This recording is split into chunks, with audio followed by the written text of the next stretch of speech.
Riddles run down में आपका स्वागत है। अगर आपको जानना है ऐसी क्या चीज है जो गरीब और अमीर के बीच अंतर पैदा करती है तो आप सही जगह पर हैं।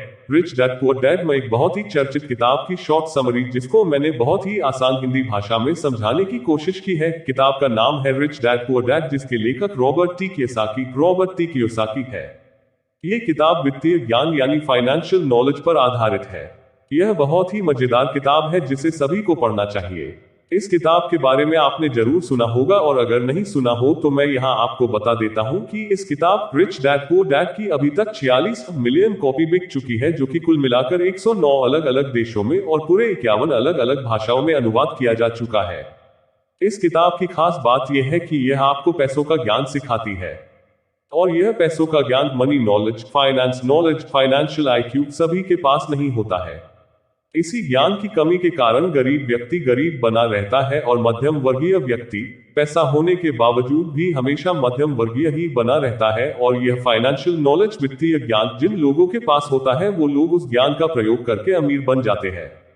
यह book rich dad poor dad by Robert T Kiyosaki मेरी सबसे पसंदीदा किताबों में से एक है जिसे मैंने पूरा पढ़ा है। इस किताब में रॉबर्ट अपने रिच डैड और पुअर डैड के बारे में बताता है। अभी आप कुछ गलत मत समझिएगा कि एक बच्चे के दो पिता कैसे हो सकते हैं। असल में रॉबर्ट अपने खुद के पिता को पुअर डैड कहता है, वही अपने दोस्त माइक के पिता को रिच डैड कहता है।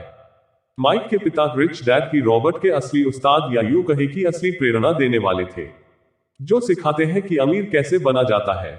बात तब की है जब रॉबर्ट टी कियोसाकी छोटे थे और उनके एक अच्छे दोस्त थे जिनका नाम था माइक। स्कूल में उनके कुछ क्लासमेट्स एक पार्टी का आयोजन कर रहे थे लेकिन उस पार्टी में रॉबर्ट और माइक को यह कहकर आमंत्रित नहीं किया गया कि वो दोनों गरीब हैं। इस बात का रॉबर्ट के बाल मस्तिष्क पर गहरा आघात पड़ता है। वो ठान लेता है कि मैं भी एक दिन बहुत अमीर आदमी बनूंगा। दुखी मन के साथ रॉबर्ट अपने पापा के पास जाते हैं, साथ में दोस्त माइक भी होता है। रॉबर्ट अपने पापा से पूछते हैं कि अमीर कैसे बना जाता है।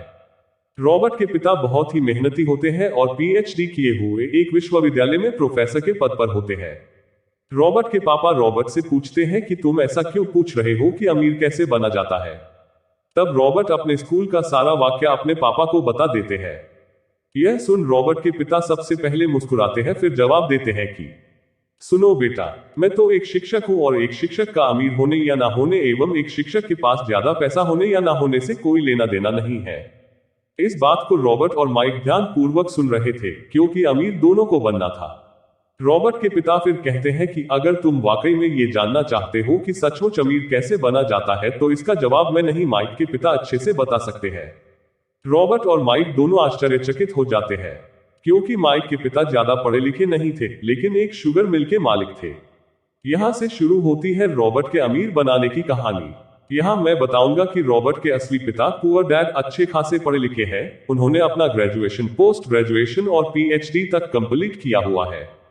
मतलब कि रॉबर्ट के पुअर डैड हाईली एजुकेटेड और इंटेलिजेंट व्यक्ति है जिन्होंने शिकागो के स्टैनफोर्ड यूनिवर्सिटी से पीएचडी किया हुआ है और एक कॉलेज में प्रोफेसर के पद पर है, लेकिन फिर भी पैसों के मामले में थोड़े कमजोर है। उसके विपरीत रॉबर्ट के रिच डैड यानी माइक के पिता केवल 8वीं पास है किंतु हवाई राज्य के सबसे अमीर इंसानों में शुमार है। अच्छे खासे पढ़े लिखे होने के बावजूद रॉबर्ट के पिता ऐसे गरीब क्यों हैं? क्योंकि उनके पास वित्तीय समझ, फाइनेंशियल नॉलेज थोड़ी कम है। वहीं माइक के पिता केवल 8वीं पास थे पर उनके पास यह ज्ञान, फाइनेंशियल आईक्यू, मनी मैनेजमेंट और इन्वेस्टमेंट नॉलेज अच्छा है जिसकी वजह से वो बहुत अमीर इंसान थे। इस किताब रिच डैड पुअर डैड में एसेट्स और लायबिलिटीज के बारे में बहुत अच्छे से बताया गया है। एसेट्स, बहुत ही आसान शब्दों में कहूं तो एसेट्स वो चीज है जो बाहर से आपकी जेब में पैसा डालता है। लायबिलिटी वो चीज है जो आपकी जेब में रखा पैसा बाहर निकालता है। रॉबर्ट ने अपनी बुक में मनी के कैश फ्लो को समझाया है और इस कैश फ्लो को 3 भागों में बांटा है। एक गरीब व्यक्ति के पास जैसे ही पैसा आता है तो वो उसे अपने दैनिक खाने पीने में खर्च कर देता है। उसका कैश फ्लो दूसरे लोगों से अलग होता है। उसके कैश फ्लो में एसेट्स और लायबिलिटीज कॉलम में कुछ भी नहीं बचता है। वह रोज कमाता है और रोज खाता है। एक गरीब व्यक्ति में फाइनेंशियल नॉलेज लगभग शून्य होता है। गरीब व्यक्ति के पास ना तो एसेट्स होता है और ना ही लायबिलिटीज। जब एक मध्यम वर्गीय के पास पैसा आता नहीं है कि इनकम टैक्स कट जाता है। फिर जो पैसा आता है उससे वो सबसे पहले अपनी जरूरी चीजों में खर्चा करता है, जैसे खाने पीने, कपड़े खरीदने में, एंटरटेनमेंट में। फिर उसके बाद बचा पैसा लायबिलिटी कॉलम में चला जाता है, जैसे अपने लिए महंगे गैजेट्स, महंगे फोन या फिर बाइक खरीद लेता है, जबकि उसे ये बात पता है कि वह महंगा फोन 1 या 1.5 साल बाद खराब जाएगा। खरीदी गई महंगी बाइक एक हफ्ते में 4 बार पेट्रोल मांगेगी। तो ये ऐसी वस्तुएं हैं जो पैसा जेब से बाहर निकालेगी, ना कि पैसा बचाएगी। ये लायबिलिटी है। अमीर लोग अपनी कमाई को बहुत ही अच्छे से एवं सोच समझकर खर्च करते हैं। वे लोग अपने कमाए पैसों को स्टॉक्स में लगाते हैं, म्यूचुअल फंड्स में लगाते हैं, गवर्नमेंट शेयर्स, बॉन्ड्स में लगाते हैं, किसी उभरती हुई कंपनी में इन्वेस्ट कर देते हैं, किसी बड़ी कंपनी के शेयर खरीद लेते हैं, या फिर रियल एस्टेट, जमीन जायदाद के बिजनेस में अपना पैसा लगते हैं, जैसे कोई छोटी बड़ी जमीन खरीद ली हो।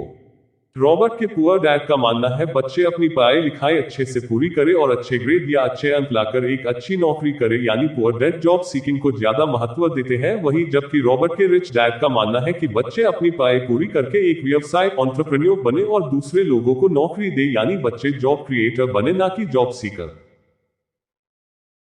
पुअर डैड का मानना है कि पैसों का लालच सभी बुराइयों की जड़ है। Love for money is the root of all evils. जबकि रिच डैड का मानना है कि पैसों की कमी होना सारी समस्याओं की जड़ है। Lack of money is the root of all evils. Poor dad का मानना है कि किसी ऐसी महंगी चीज के बारे मत सोचो जिसे खरीद पाना तुम्हारे बस में ना हो। वहीं उसके उलट रिच डैड का मानना था कि अगर तुम्हें कोई महंगी चीज चाहिए तो सोचो कि ऐसा क्या करे और कैसे इतना पैसा कमाए कि वो महंगी चीज खरीद पाए। इससे तुम्हारा दिमाग काम करने लग जाएगा।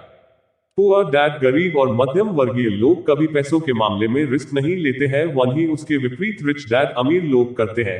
ये लोग कैलकुलेटेड रिस्क लेने के फेवर में होते हैं और उस कैलकुलेटेड रिस्क को अच्छे से मैनेज करते हैं। पुअर डैड गरीब लोग और मध्यम वर्गीय लोग पैसों के लिए काम करते हैं। Poor people work for money, जबकि रिच डैड अमीर लोगों के लिए पैसा काम करता है। Rich people make money work for them.